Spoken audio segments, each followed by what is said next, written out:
Sir ఇప్పుడు కాంగ్రెస్ పార్టీకి సంబంధించిన మనకి రాహుల్ గాంధీ గారు కావచ్చు, ప్రియాంక గాంధీ గారు కావచ్చు, ఏదైతే మోడీ గారు ఇంటి ముందు ధర్నా చేశారో ఆ టైంలోని ఓన్లీ పాకిస్తాన్ కి పాజిటివ్ గా మాట్లాడుతూ వచ్చారు, అందుకనే లాఠీ చార్జ్ చేయాల్సి వచ్చిందంటూ కూడా మాట్లాడుతున్నారు. సో దీనిపై మీ ఒపీనియన్ ఏంటి? బీజేపీ వాళ్ళకు ఎవరు ఏం ప్రశ్నలు వేసినా వాళ్ళు పాకిస్తాన్ కనిపిస్తాడు. ఎవరు ఏం ప్రశ్నలు వేసినా వాళ్ళను దేశ ద్రోహులు అంటారు. వాళ్ళకి తెలిసింది అదొక్కటే భాష. ఎందుకంటే చదువు వచ్చినోడు అయితే చదువుతో మాట్లాడతారు, చదువు రానోడు దొంగ సర్టిఫికేట్లు పెట్టుకున్నాడు, దొంగ సర్టిఫికేట్ పెట్టుకొని మంత్రి పదవిలో కూర్చున్న వాళ్ళు వీళ్ళు మాట్లాడితే ఏముంటదండి. అందుకొరకు వీళ్ళతోని కాదు, వీళ్ళన్ని అబద్ధాలు ఆడుతున్నారు. వీళ్ళంతా కూడా దేశంలో మొత్తం కూడా అల్లకల్లం సృష్టిస్తున్నారు. క్వశ్చన్ పేపర్లను కూడా అమ్ముకుంటా ఉన్నారు. ఇప్పుడు జంతర్ మంతర్ దగ్గర మరి ఉద్యమం చేసిన వాళ్ళు కూడా స్టూడెంట్స్ ఎవరు లేరు, కేవలం ఇదంతా కూడా డబ్బుల కోసం వచ్చిన వాళ్ళు, అమ్ముడు పోయిన వాళ్ళే ఉన్నారు అని అంటున్నారు. సో దీనిపై మీ ఒపీనియన్? అది చదువుకున్నోడికి అయితే ఎవరు స్టూడెంట్ ఎవరు స్టూడెంట్ కాదని తెలుస్తుంది. ఏమి చదువు రానోడికి అందరూ చదువు రానోళ్ళగానే కనిపిస్తారండి. అది నీట్ ఫుల్ ఫామ్ కూడా తెలియదు అని అంటున్నారు కదా సార్ వాళ్ళు. ఎవరికి? నరేంద్ర మోడీ గారికి నీట్ ఫుల్ ఫామ్ చెప్తే నేను రాజకీయ సన్యాసం తీసుకుంటా. బండి సంజయ్ గాని, నరేంద్ర మోడీ గాని, కిషన్ రెడ్డి గాని వీళ్ళు నీట్ ఫుల్ ఫామ్ చెప్తే, ఎంబీబీఎస్ ఫుల్ ఫామ్ చెప్తే నేను శాశ్వతంగా రాజకీయాల నుంచి వైదొలుగుతా. మోడీ గారికి తెలిసింది కేవలం వీడియోలు చేయడమే, సెల్ఫీలు చేయడమే, వీడియోలు చేయడమే, మీమ్లు చేయడమే, అంతమించి ఆయనకి ఏం తెలియదు. ఎగ్జామ్స్ ఎవరికి అయిపోయినాయి? ఎన్నిసార్లు చేస్తారు అట్లా? ఎన్నిసార్లు చేస్తారు? 24లో లీక్ అవుతుంది, 25లో లీక్ అవుతుంది, 26లో లీక్ అవుతుంది, ఉత్తరప్రదేశ్లో లీక్ అవుతుంది, ఉత్తరాఖండ్లో లీక్ అవుతుంది, రాజస్థాన్లో లీక్ అవుతుంది, మధ్యప్రదేశ్లో లీక్ అవుతుంది, కర్ణాటకలో లీక్ అవుతుంది. మీకు అసలు ఎగ్జామ్లు పెట్టే అర్హత ఉన్నదా? అది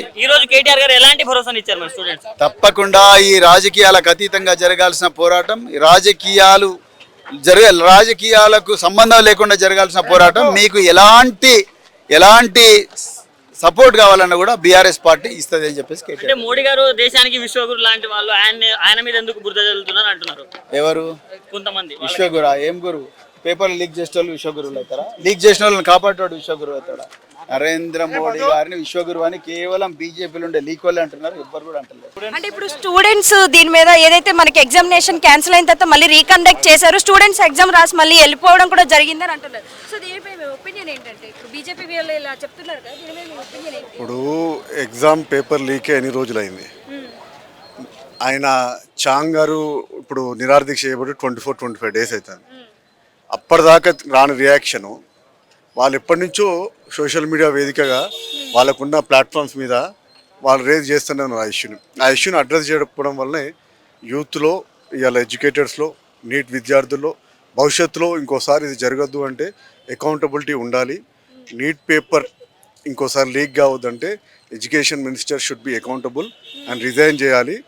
ఇంకోళ్ళు వచ్చినప్పుడు కానీ ఒళ్ళు దగ్గర పెట్టుకొని చేస్తారని వాళ్ళు నిరసన తెలియజేస్తాం. దాన్ని రెస్పెక్ట్ చేయకుండా యాంటీ నేషనల్ అని చెప్పి ఎప్పుడైతే పిల్లల మీద ముద్ర వేయడం జరిగిందో వాళ్ళ అహం, వాళ్ళ ఈగో దెబ్బతిన్నది. ఇవాళ కేటీఆర్ గారు చెప్పినట్టు WhatsApp university versus Instagram generation నడుస్తుంది. ఇది భవిష్యత్తులో ఏం జరుగుతున్నది అందరం వేచి చూద్దాం. అయితే మోడీ గారు ఈ రోజు ఒక వీడియో కూడా పోస్ట్ చేశారు, అందులో ఆల్రెడీ దీంట్లో ఉన్న వాళ్ళందరి మీద మేము యాక్షన్ తీసుకున్నాం అండ్ దీని గురించి పార్లమెంట్ లో కూడా మేము చర్చిస్తాము, బిల్లు పాస్ అవ్వగానే ఇందులో ఉన్న ప్రతి ఒక్కరి మీద మేము యాక్షన్ తీసుకుంటాము అని అంటున్నారు. జెన్జీ యూత్ ఏం చెప్తుంది? ఈ 12 సంవత్సరాలు 152 పేపర్లు లీక్ అయింది. ఏ ఒక్క లీక్ మాస్టర్ మీద ఎవరికైనా శిక్ష పడిందా అని అడుగుతాను. ఇప్పుడు నిన్నటి నుంచి ఏం చెప్తారు? మేము ఫాస్ట్ ట్రాక్ కోర్ట్స్ పెడుతున్నాం అని చెప్పారు. నీట్ పేపర్ లీక్ ఎన్ని రోజులు అవుతున్నప్పుడు ఇప్పుడు ఫాస్ట్ ట్రాక్ కోర్ట్స్ ఎందుకు పెడతారు? ఇన్ని రోజులు ఎందుకు స్పందించలేకపోయారు? అది మీ యొక్క ఫెయిల్యూరు. డెఫినెట్గా ఎవరైతే అడిగే దాన్ని రెస్పెక్ట్ చేయకుండా ఇంకా దాన్ని బుల్డోజ్ చేసే ప్రయత్నం చేస్తూ ఇంకా వాళ్ళే దీని మీద ఆజ్యం పోసి పెట్రోల్ పోసి నడిపిస్తారు. దీని గురించి మేము మాట్లాడుతున్నాం, బిల్లు పాస్ అవగానే దీంట్లో ఉన్న వాళ్ళందరి మీద మేము యాక్షన్ తీసుకుంటాము. యాక్షన్ అంటే ఓన్లీ జైలు పంపించడమే కాదు, కఠిన చర్యలు ఉంటాయి అని అంటున్నారు. దీనిపై మీ ఒపీనియన్ ఏంటి? అంటే ప్రధానమంత్రి గారు ఫాస్ట్ ట్రాక్ కోర్టు వేస్తా అంటే ఫాస్ట్ ట్రాక్ కోర్టు ఇండియాలో ఫాస్టెస్ట్ ట్రాక్ కోర్టు అంటే కూడా 2 సంవత్సరాలు పడుతుంది. అంటే దీన్ని కాలయాపన చేసి ఏదో వాళ్ళది ఆవేశం చల్లాల్సే కుట్ర. సార్ చివరికి ఒక ప్రశ్న, ఇప్పుడు ఎగ్జామ్ ఎప్పుడైతే పేపర్ లీక్ అయిందో ఎగ్జామినేషన్ క్యాన్సిల్ చేయడం, మళ్ళీ రీకండక్ట్ చేయడం, అందులో పార్టిసిపేట్ చేసిన వాళ్ళందరూ మళ్ళీ కాలేజీలకు వెళ్ళిపోవడం కూడా అయిపోయింది. మళ్ళీ ఇదంతా కూడా కావాలని పార్టీల కలహాలు రేపుతున్నారని అంటున్నారు. సో దీనిపై మీ ఒపీనియన్ ఏంటి? అందులో వాళ్ళ గతంలో వచ్చిన మార్కులు వచ్చి సీట్లు వచ్చిన వాళ్ళకందరికి ఇప్పుడు ప్రధానమంత్రి సీట్లు ఇస్తారా? ఇప్పుడు సెకండ్ ఎగ్జామ్లో రాని వాళ్ళకి మొదటి ఎగ్జామ్లో వచ్చిన వాళ్ళకి ఇస్తారా? ఇవ్వరు కదా. కాబట్టి ఈ ఇటువంటి 15 సార్లు లీకులైనాయి ఇప్పటిదాకా. 2014 బీజేపీ పార్టీ వచ్చినప్పటి నుంచి ఇప్పటిదాకా వివిధ పరీక్షలు, దేశంలో వివిధ పరీక్షలు కేంద్ర ఆధ్వర్యంలో జరిగితే 15 సార్లు లీకులైనాయి. ఇది మొదటిసారి కాదు. కాబట్టి ఈసారి ప్రజలు తీవ్రంగా ఆగ్రహంగా ఉన్నారు. కేటీఆర్ గారు ఏమన్నారంటే, నేపాల్లో ఏ విధంగా జంజీ ఉద్యమం జరిగిందో అదే విధంగా మన భారతదేశంలో కూడా జరిగే అవకాశం ఉందన్నారు. నాకు కూడా అదే అనిపిస్తుంది. భారతదేశంలో కూడా ఈ విధంగానే జంజీ ఉద్యమం జరిగి గవర్నమెంట్ కూలిపోతుంది అనిపిస్తుంది. అంతేకాకుండా పరీక్షపై చర్చ జరగాలి. ఈ నీటి గురించి మాట్లాడు, మన్ కీ బాత్లో మాట్లాడుతున్నావు, ఆ మన్ కీ బాత్లో నీటి పేపర్ లీకేజ్ గురించి మాట్లాడన్నాడు. కనుక అకౌంటబిలిటీ తీసుకొని ధర్మేంద్ర ప్రధాన్ గారు వెంటనే రిజైన్ చేయాలి. దాంతోపాటు మోడీ కూడా రిజైన్ చేయాలి. ఎందుకంటే ఆయన దేశాన్ని ఏ విధంగా పాలించాలో ఆ విధంగా పాలించలేరు. దేశం ముందు కంటే వెనుకకే పోయింది.